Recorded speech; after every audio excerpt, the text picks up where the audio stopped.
Our head and neck has nearly a third of the lymph nodes in our body are located there, just because it's guarding the airway. You know, anything that we're breathing in, it's sort of making sure that we don't get sick, or it's doing its best, right? But the lymphatic system really relies on muscle activation and fascial engagement to get that fluid to where it needs to go. So these clusters of lymph nodes that are in our armpits, in the hip creases of our knees, we've got a couple in our elbows, a couple in the behind the knees, and this location of these like filtration hubs is really intended to get pumped and pushed and massaged when we're moving. And so the body has a beautiful design there. And a lot of times if their body isn't able to detoxify, then we're kind of talking more about like castor oil packs or sauna, things like that. Because we can do all the lymph stuff, but if those toxins are not able to leave our body, then we're not going to get very far.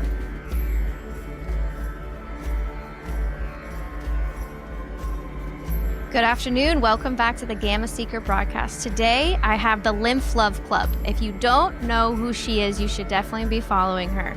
Leah Levitan.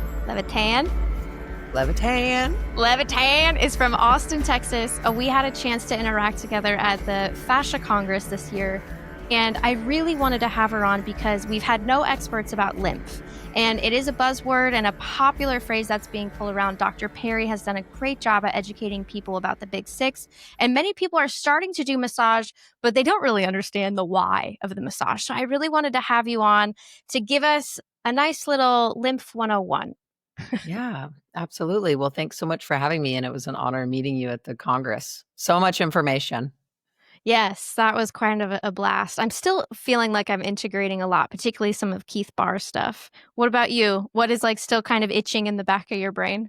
Man, I don't know if you were able to make it, but the Science of Yin yoga class that they had at 7 a.m. before any of the lectures started, that was really interesting.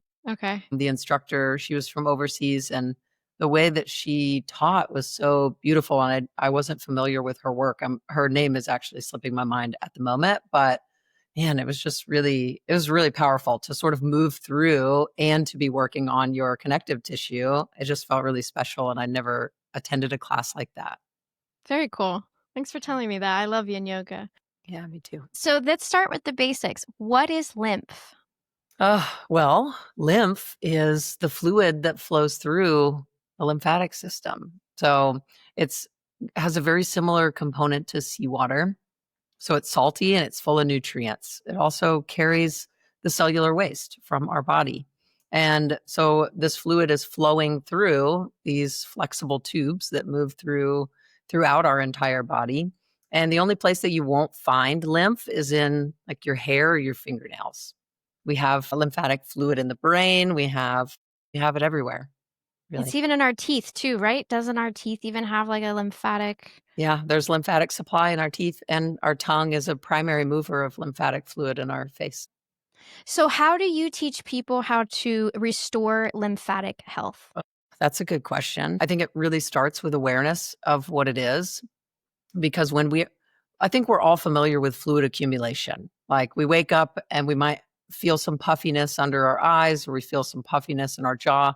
We've been ill before where our lymph nodes swell up and it scares the shit out of us. I mean, we've just all had lymph stuff, but didn't really know what it meant, swelling in our feet and ankles.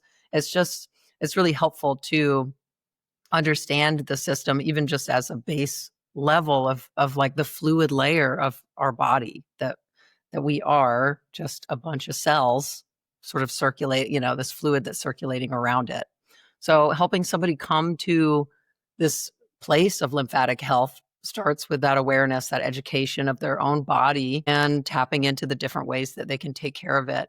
And that is really multidimensional. So it sort of filters into every avenue of our life. So the blood system is what a lot of people know about, right? But the lymph system is actually, I think, 3 times greater. Am I right with that? I mean, well, there's more fluid that is circulating through the lymphatic system. Okay. And yes, so the cardiovascular system and the lymphatic system, these two make up our vascular system, and they actually run parallel to each other. While they are separate systems, they are really deeply intertwined, because all of the blood that's circulating through the body that fluid that comes out of there, the plasma in our blood that leaks into the tissue space, that's actually what is taken up into the lymphatic system, cleaned, filtered, recycled, and put back into the bloodstream. And so this delivery of oxygen and nutrients to our cells, the removal of cellular waste, metabolic waste, things that are coming from the outside, this in turn is just feeding and bathing our cells. So it's basically how our body does anything. And it's a huge component of our immune system. So it protects us from illness and disease. You're the first person to talk about the nutrients of the lymph in my own world. I've always heard of lymph as being the waste, and like the waste gets kind of pushed out through the blood vessels and then it's kind of captured into this other system. So the way that I kind of picture it is it's like Toxic it's almost sludge. Yeah. And then like that toxic sludge, these wires that kind of like move the canal of lymph, they have these nodes. And then these nodes are where a lot of people are massaging in case it gets stagnant, because we'll have, people that have like tumors, a lymphoma, it'll kind of bulge out of their body. Am I explaining this right? Can you please elaborate? Yeah. So we have about 600 to 700 lymph nodes in our body. And those are like the little tiny organs of our lymphatic system. So these like little filtration stations that are stationed around the body, they're usually in great they accumulate the heaviest in areas that are exposed to the outside world. So our head and neck has nearly a third of the lymph nodes in our body are located there, just because it's guarding the airway. Anything that we're breathing in, it's sort of making sure that we don't get sick, or it's doing its best, right? And then there are clusters of lymph nodes. So there's no large pump for the lymphatic system. Our cardiovascular system has the heart, which is great at pumping blood to and from the tissues. It's not the end all be all. It really relies on muscle engagement to get that blood to the cells that need it. But the lymphatic system really relies on muscle activation and fascial engagement to get that fluid to where it needs to go. So these clusters of lymph nodes that are in our armpits, in the hip creases of our knees, we've got a couple in our elbows, a couple behind the knees. And this location of these like filtration hubs is really intended to get pumped and pushed and massaged when we're moving. And so the body has a beautiful design there. And I forgot to mention that another third of the lymph nodes are located in the abdomen. So for like the digestive tract, the pelvic bowl, another entry point to the body, right? So just protecting all the doors. Yeah. Yeah.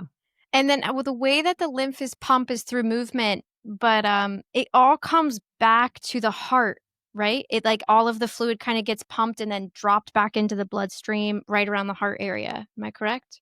Yes. Yeah. They're in sort of invisible quadrants where the flow of lymph is actually gravitating towards those clusters of lymph nodes. So we have a superficial lymphatic system, which is just below the surface of the skin. Anything that you can pinch and pick up. So if you were to just pinch the skin on your forearm and pick it up, this is your superficial lymphatic system.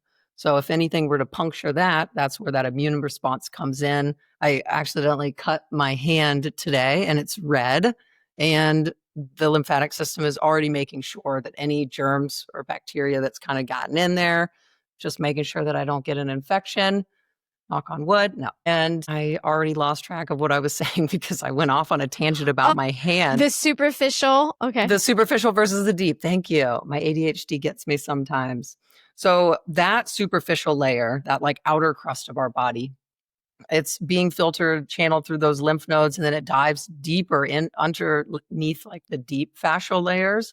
So that's more like organ and muscle supply. And so that is where that converges into larger and larger pipes. And so that large pipe that you're talking about is the thoracic duct. It sits right on the front of the spine. And there's a huge filling chamber there, the cisterna chyli. And it has a special type of lymphatic fluid in there that's a milky white substance. It's like from the digestive fats from the food that we eat.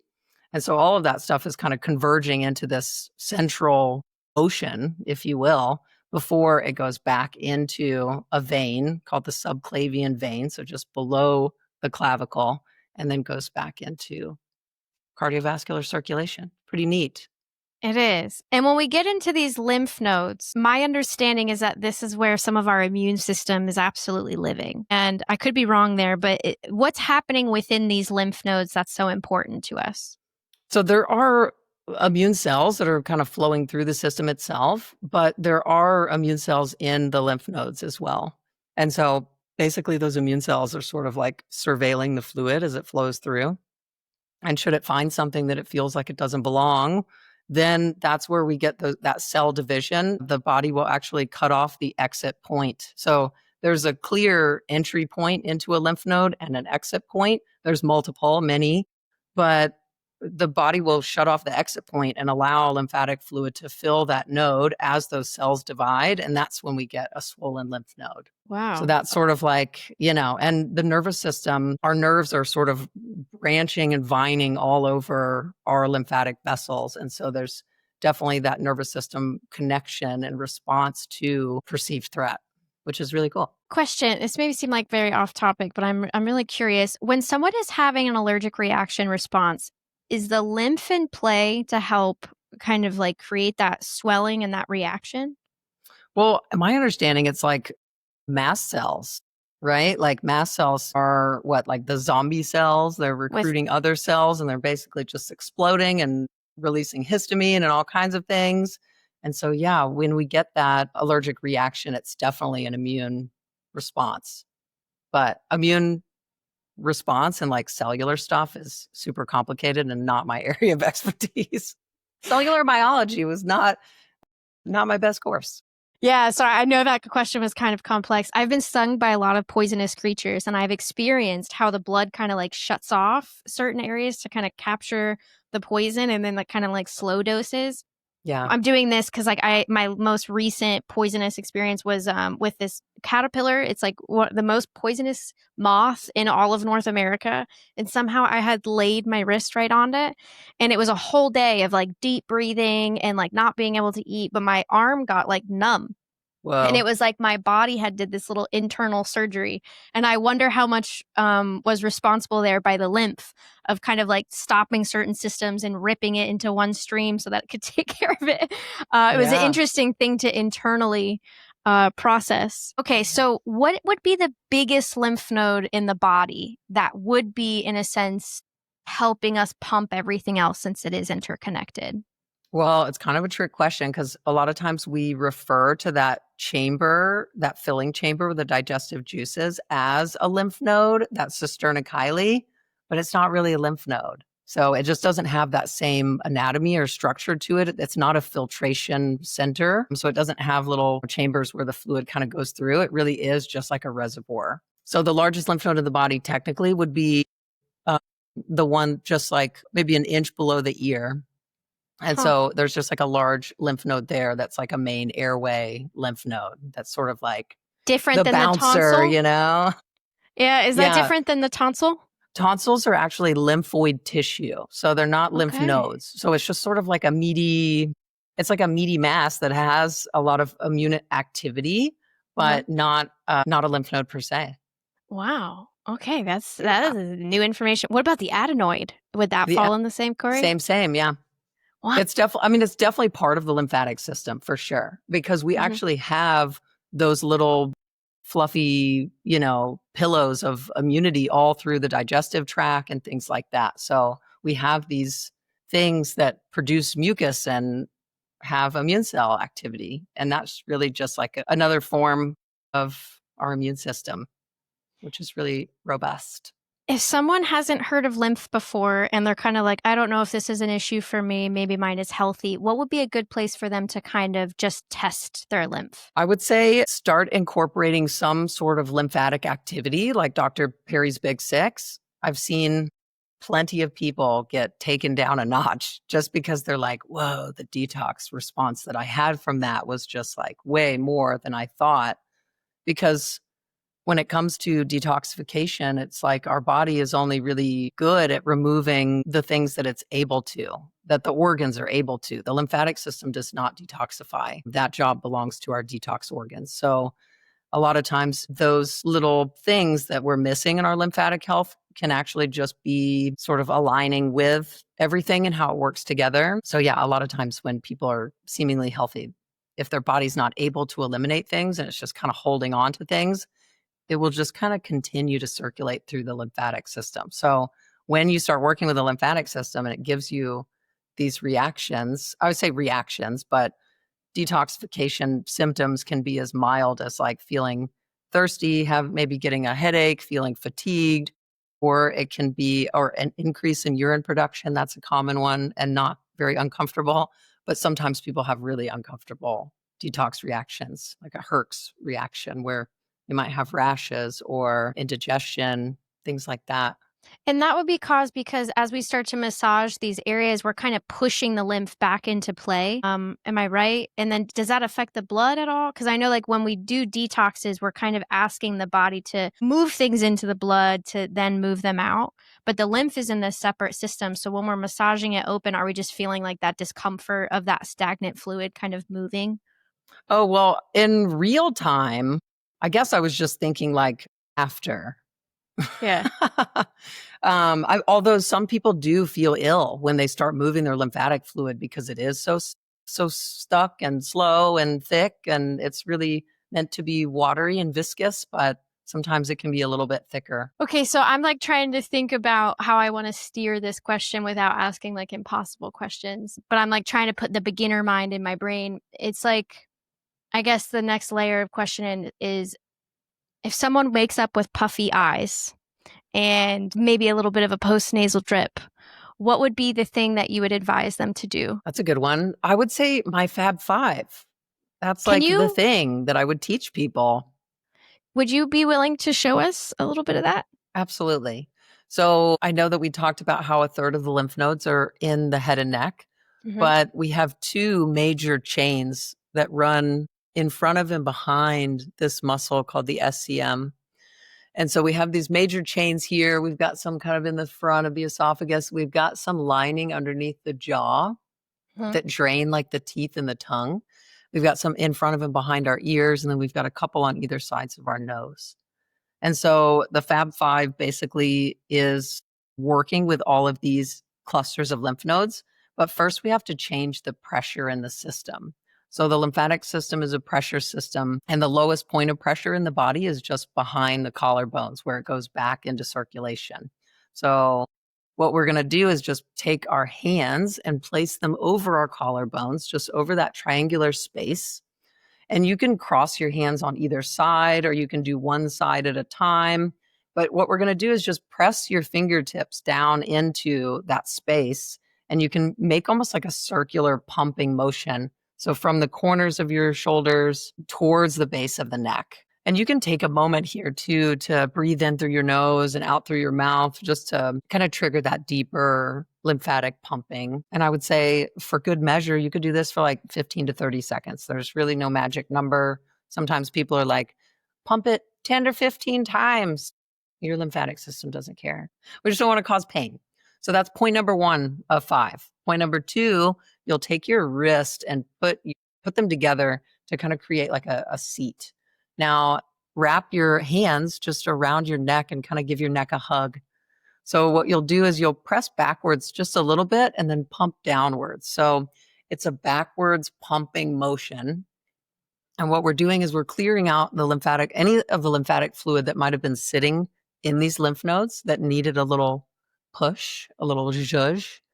And then we've changed that pressure to create drainage and more flow. So now the lymphatic system is flowing a little bit more quickly than it was before.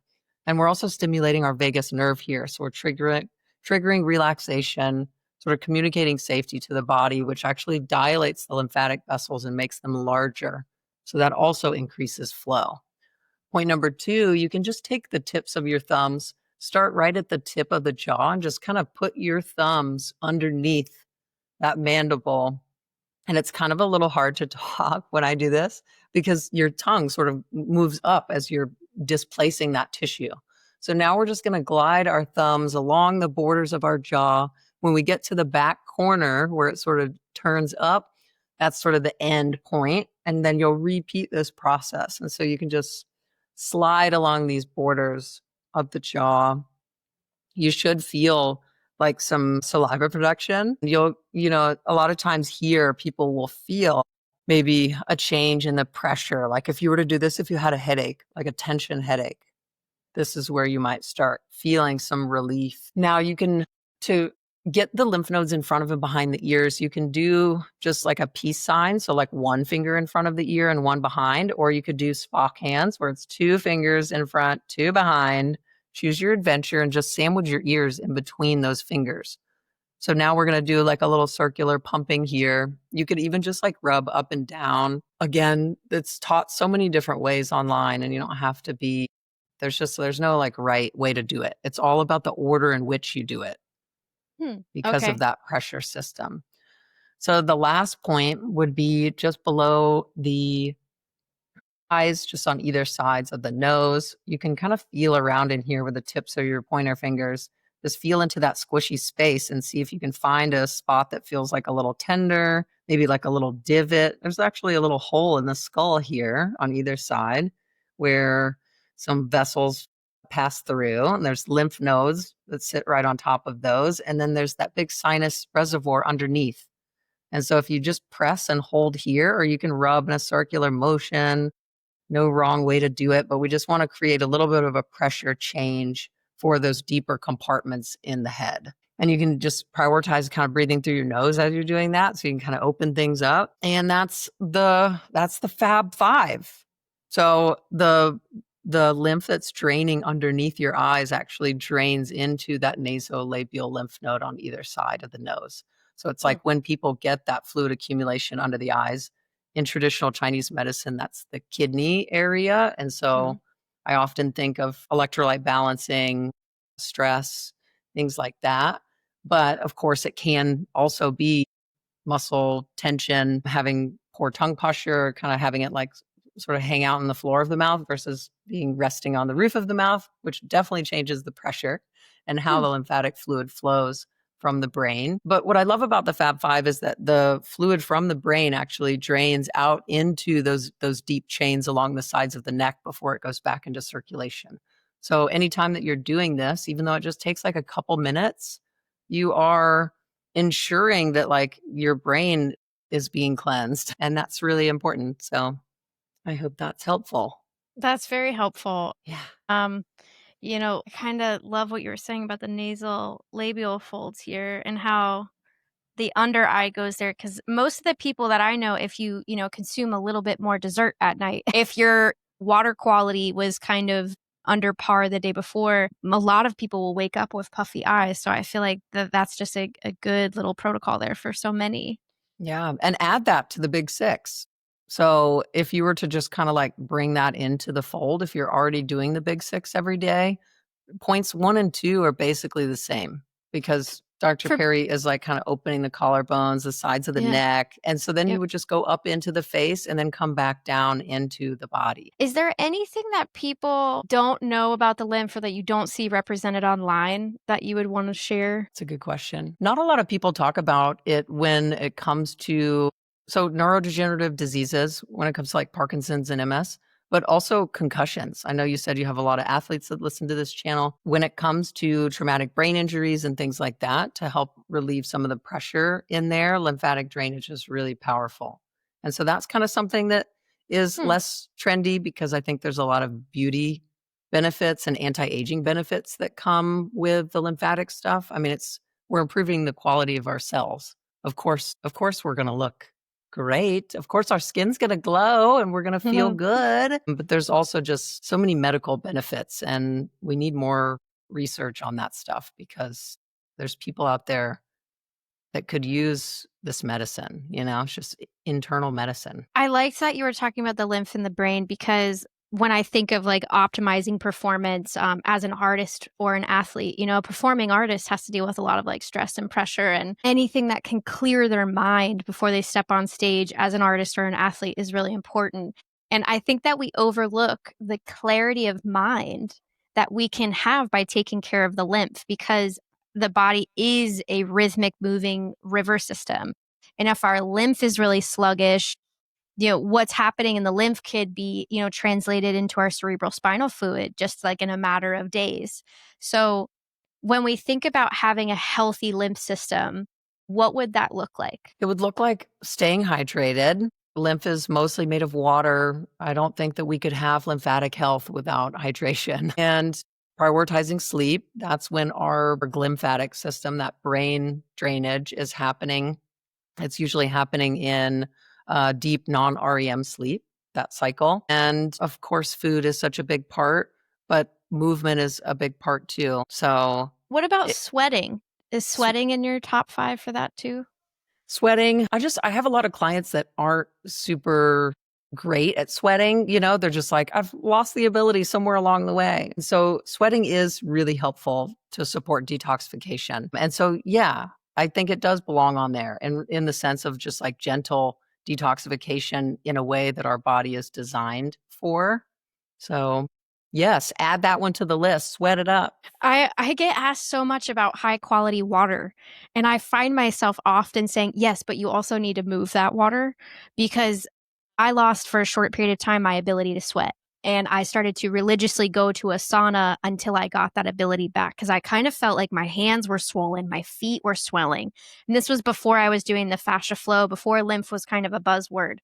And I felt like when I increased my quality of water, but also increased like my just passive relaxed sweating, that there was kind of a significant shift, I guess also in the hyaluronic acid of the body. But I kind of felt like everything had a little bit more room.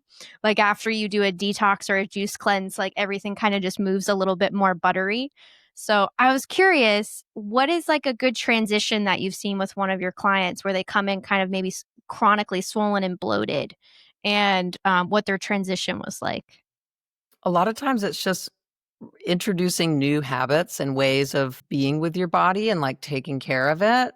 To hand somebody a dry brush and to say, move this over your skin repetitively and work as much skin as possible.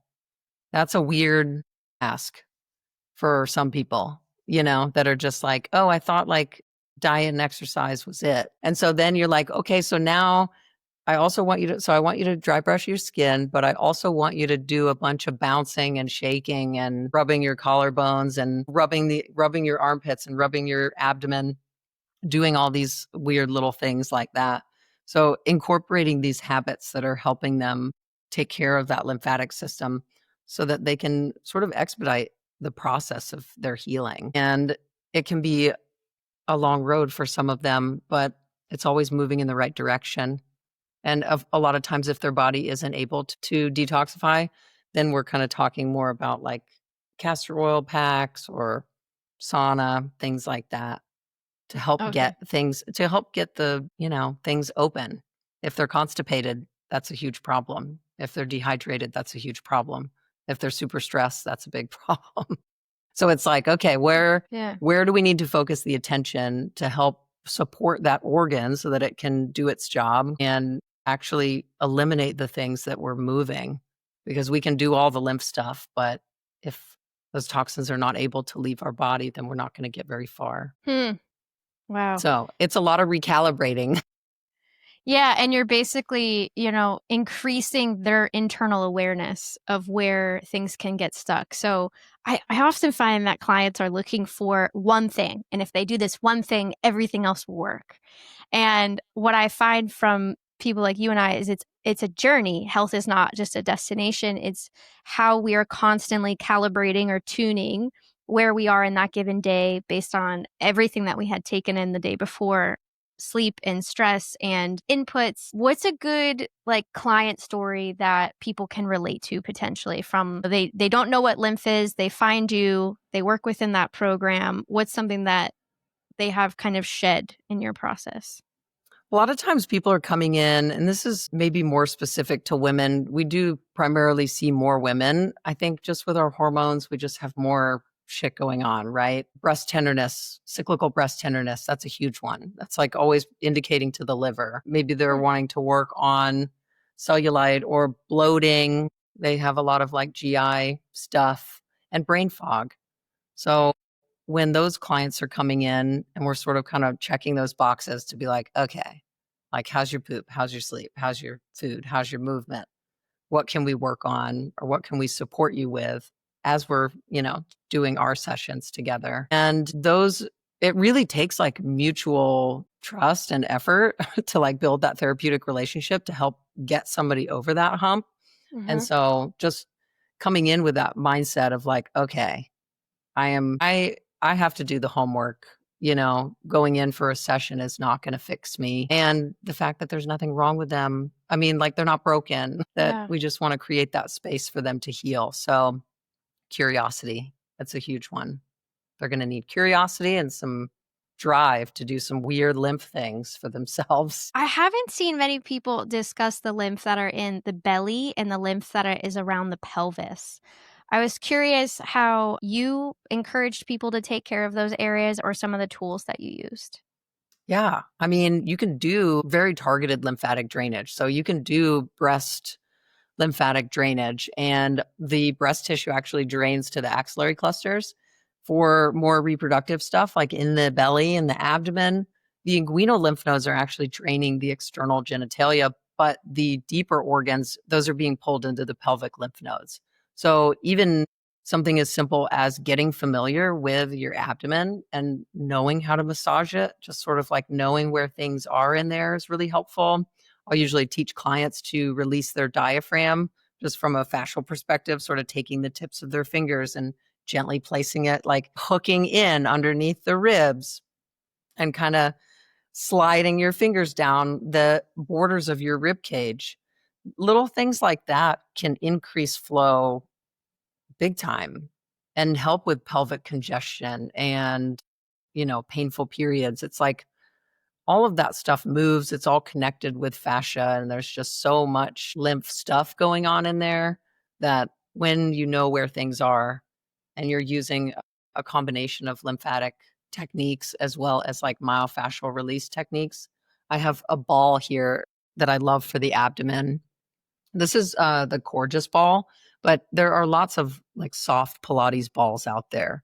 And when it's soft, then it's soft enough to use in the abdomen, and you can use that to do some targeted breathing, and that's really helpful for lymphatic drainage. That's so beautiful. Thank you. Is there any like demonstration that, I mean, other than people reaching under their abs for the diaphragm, is there anything they could do at home for the belly or for the abdomen if they're like laying in their bed? What would be your advice? Yeah, I'll show you a little landmark that's really great. So to find that thoracic duct, that big main channel that's on the front of the spine, it's attached to the front of the spine. So like you're probably not going to touch it directly. So we're just talking about indirect, right? Indirect. But if you find the bottom of your rib cage and you just poke your fingers in there and you're like, okay, I found my rib cage, and then I also have my belly. Find the belly button and then walk your fingers between the belly button and the bottom of the rib cage. And then it's a little bit off to the right. So what you'll do is you can take your flat fingers, you can stack one hand over the other. So just the fingertips here are in the midline of the body. And then you can do like a little wave, like pass over it, kind of like you're strumming the string of a guitar or you're playing a violin. You could also scoop upwards, so you can press in and do like a little gentle pumping upwards towards the heart.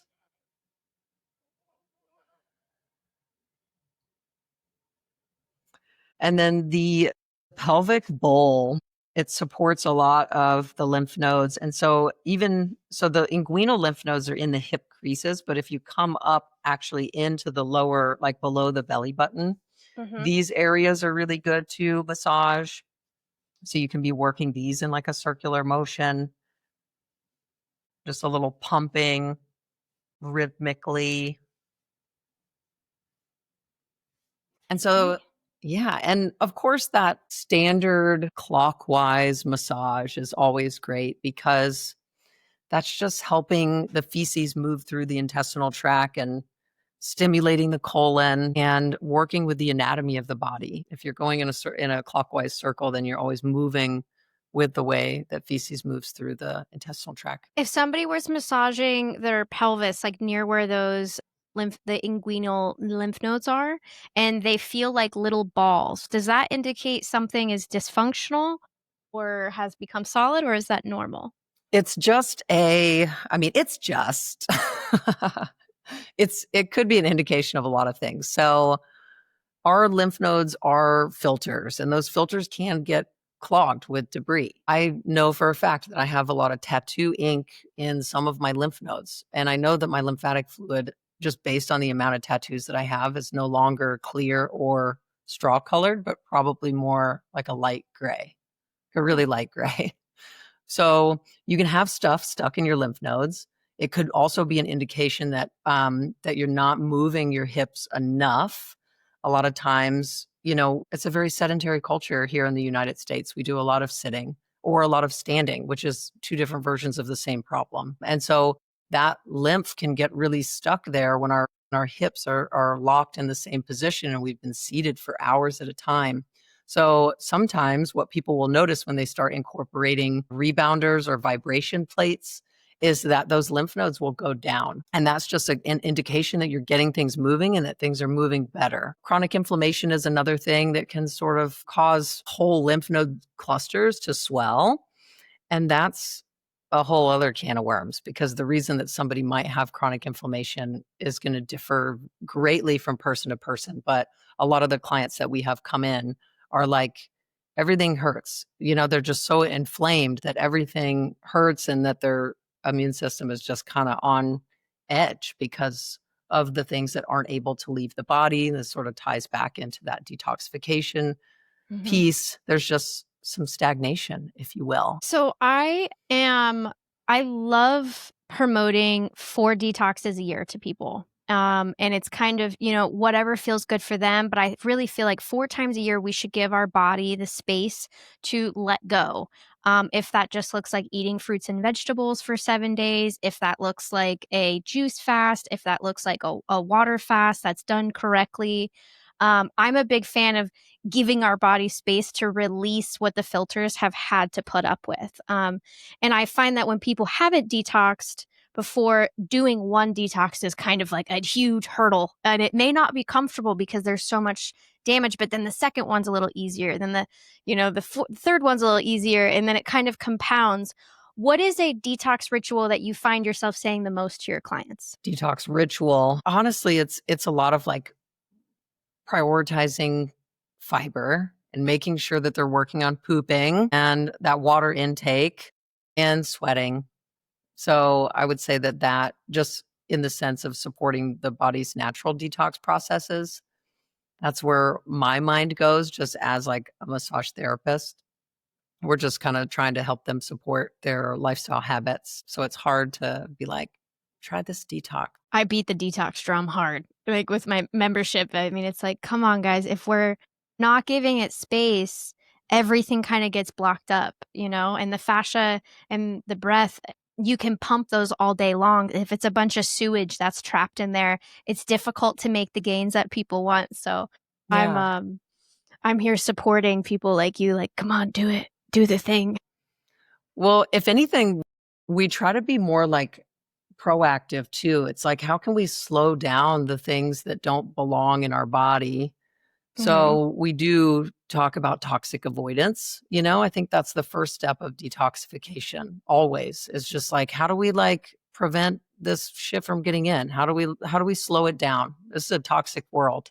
So what are some things that we can do that are really simple that you can start today? It's like, cool, stop buying castor oil in a plastic bottle. It's a carrier oil. It's absorbing that plastic and then also absorbing into your skin. So not only is that like a net zero, but it might even be counterproductive. It's like we want to do good, but we also need to be mindful of some of the even like wellness products that we're buying that might be not so great for us either. So I have a question about, like, if you have a client that comes in and they drink regularly and like they occasionally enjoy energy drinks or soda or maybe like a crazy amount of coffee, what is a way that you get them to start taking responsibility or help them change that lifestyle habit? Because there's usually a bit of emotional attachment to those habits as well. Yeah. Well, I feel like the nervous system piece always comes in. It's like, what are we running from? What are we coping with? What are we soothing? And what are we avoiding dealing with? So we have great referrals for somatic experiencing. That's probably like one of our go-to modalities to refer people to. It's like, I love any sort of trauma therapy that doesn't involve talking about trauma. Like, Me too. if you don't have to talk about it, if you can just sort of see it out of your body in a safe space, that's amazing. And so I think it just kind of starts with like, cool, where is your nervous system at? What patterns are you stuck in? How do we identify those spots, and what are some of the tools that you can use to get out of them? Like, what are the tools that are really accessible to you? So I will often teach clients like, orientation, like looking around the room, hearing, smelling, seeing. What are we feeling? What does your body feel like in the chair? How do we breathe? Things like that. So yeah, I don't I know. want to I mean, share this. I can't beat them up about it. Yeah. They're going to do what they're going to do. I have so I'm Scotch Irish, and most of my family drinks heavily. And the part of my family that doesn't drink heavily drinks a lot of soda. And so I've been trying to chart my way through my own family clan. And I have found the best thing that's gotten my uncles, who would just giggle at the idea of a somatic experience to deal with their problems, that I've given them pH strips and asked them to measure their first pee in the morning. And I'm like, listen, if you run acidic, you're driving your body into a very unhealthy place. And no surprise, everybody that's drinking heavily and drinking a lot of soda have a really acidic bloodstream. But now the barometer to them is like, a lot of them are engineers. They know how to like fix machines. They know how to like work machines. So they're relating to their body like, oh, okay, so my gasoline is running too hot. It's not the right octane level. So I have to like kind of tweak my intake, between coffee and soda. Yeah, it's been really helping me with the people that are a little bit more stubborn. And instead of me just saying it, it's like, well, go test yours. Are you neutral? How many days in a row can you stay neutral? And I feel like I've gotten past some of their very stuck neurons. I just wanted to share that with you. I'm hoping that it sticks. My job is to just buy the pH strips and put it in front of them. Yeah, I love that. It's interesting because it's like a lot of times when people are coming in and they are having that like 1, 2, 3 glasses of wine to kind of cope with the day at the end of the day, it's like, well, your liver is really important. It's got over 500 functions that we know of right now, and we need it. We really need it. And so trying to help them sort of support that, and the hormones and all kind of, I don't know. I just sort of remind them about that liver function. Yeah. How about smoking for the lymph? Well, that's going to be really constricting for the blood vessels. And so I would assume that would be constricting for the lymphatic vessels. I haven't seen any like research specifically about smoke and lymph, but there's like a lot of lymphatic stuff going on in our lungs, and there's a lot of like, mucus in there, and there's lymph nodes like surrounding in front of and behind the lungs, just almost acting as large filters there. Just feels really counterproductive for lymphatic health. For sure. Many women wear bras quite often, and they wear tight, beautiful clothes, and they may look wonderful, but I know that this is affecting the lymph. So how can we assist our lymph when we've come home from a long day? Maybe we've been very concealing things with our bras, with our, potentially tight outfits, and what can we do? Yes. Okay. Tight fitting clothing. This is a great topic because I think clothes are great, and yeah, we want to look cute, but depending on the design, not all bras are going to be constricting for our lymphatic system. I think the bra design that I try to tell my clients to avoid is that U-shaped underwire bra. So that one kind of creates a physical barrier for our lymphatic fluid, because kind of when we did that pinch test earlier in the episode, that superficial lymphatic system, if you see those indentations from your socks or your yoga pants or your bra, the bra straps like digging in over the tops of the shoulders where all that lymphatic fluid goes back in. It's just one of those things where if you can avoid tight elastic bands or like corsets or belts that are sort of like, I mean, I don't think those are in style anymore, but it used to be like a thing to wear these like big belts, like right around the bottom of our rib cage. I'm glad those went away. But, I still have mine. Oh, good. Keep it for fun. It'll circle back. Yeah, everything circles back. But yeah, it's like, I don't want to tell people not to wear bras. Like kindergarten teachers, wear a bra. That's fine. That's okay. You can put them away. But as long as you're trying to stay moving and maybe you're doing a little bit of like breast and armpit massage and kind of doing the big six before you get in it, after you get out of it, that's a great way to just sort of make up for that. But limiting use is obviously going to be a great option, like the best option, where it's like maybe just like don't wear underwear or don't wear a bra if you can swing it, no pun intended. But it's great to limit those things and to wear things that just feel a little bit more lymph friendly. Yes, I am absolutely with you. Thank you so much for being on this with me and like being the first person to talk about lymph and like the little things that we can do at home. Is there anything else that you'd like to share with my audience? Oh, thanks so much for having me. It's like my favorite topic, so happy to come and talk lymph anytime. You can find me all over the internet under Lymph Love Club. We have a global community. I teach 2 classes a week on how to take care of your lymphatic system. And some of those things are basically like lymphatic movement, the anatomy of the body, how these things are moving, what these movements are actually moving, and some really nerdy stuff like, how to mobilize the organs and do really detailed, fun things. Gets weird in there. But yeah, there's a free 1-week trial to come and just have a class with me. Love to have you. Oh, that's such a nice offer. Yeah. Thank you, Leah, for being with us today.